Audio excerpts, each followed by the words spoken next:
Hey everyone, welcome back to Press Play Pulse. Today we're diving into Sony's decision to become the largest shareholder in Kadokawa Corporation, the parent company of FromSoftware. But instead of buying the company outright, Sony opted for a strategic partnership. And this decision might just be what the gaming industry needs right now. Let's talk about why this move could be a big win not just for Sony, but for the gaming community as a whole.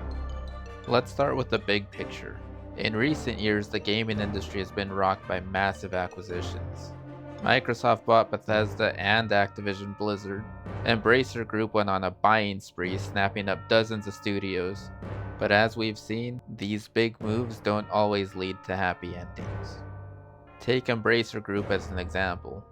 After acquiring an enormous number of studios, the company faced financial struggles, leading to widespread layoffs and the cancellation of projects. For developers, that's devastating. Teams that poured their hearts into the games suddenly found themselves out of work.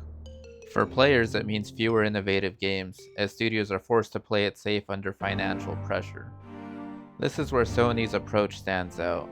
Instead of going for an all or nothing buyout, they've taken a more measured approach, acquiring a significant share of Kadokawa while leaving the company and its subsidies like FromSoftware intact. And that's great news for everyone. Here's why Sony's decision to go for a partnership, not a takeover, is ultimately better for gamers, developers, and the industry as a whole.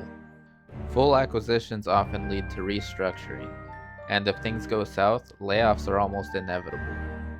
By taking a stake instead of full control, Sony ensures Kadokawa and FromSoftware have access to resources without being fully absorbed into a corporate system. This means fewer risks of layoffs or canceled projects if the market shifts. When studios are forced to fit in a larger corporate mold, their creative vision can suffer. FromSoftware has built its reputation on bold, innovative games like Dark Souls and Elden Ring. By not being fully absorbed, they can maintain their unique identity and take the kinds of creative risks that made us all fall in love with their games in the first place. Big acquisitions often result in exclusivity wars, locking games to one platform. With Sony as a shareholder and not an owner, FromSoftware can still explore multi-platform releases, ensuring their games reach as many players as possible. A diverse ecosystem is healthier for everyone. More competition means better games and more choices for players. The gaming industry has seen its fair share of boom and bust cycles, with studios expanding rapidly during good times, only to face massive cuts during downturns. Sony's approach here signals a shift towards more sustainable long-term investments in the industry, rather than the quick scaling model that's left so many developers in the lurch.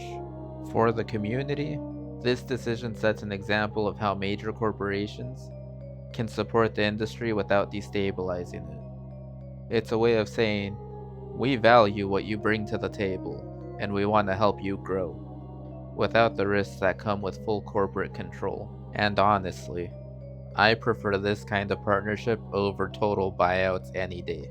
Sony's move to take a stake in Kadokawa Corp could be a game changer, not because it's flashy, but because it's smart. It protects the devs from the risks of a full takeover while opening up opportunities for growth and collaboration. And in an era where there's so many studios being swallowed up, it's refreshing to see a move that prioritizes stability and creativity. So what do you think? Would you rather see FromSoftware fully acquired, or do you think this partnership is better for the industry? Let me know your thoughts in the comments, and as always, thanks for tuning in to Press Play Pulse. See you next time.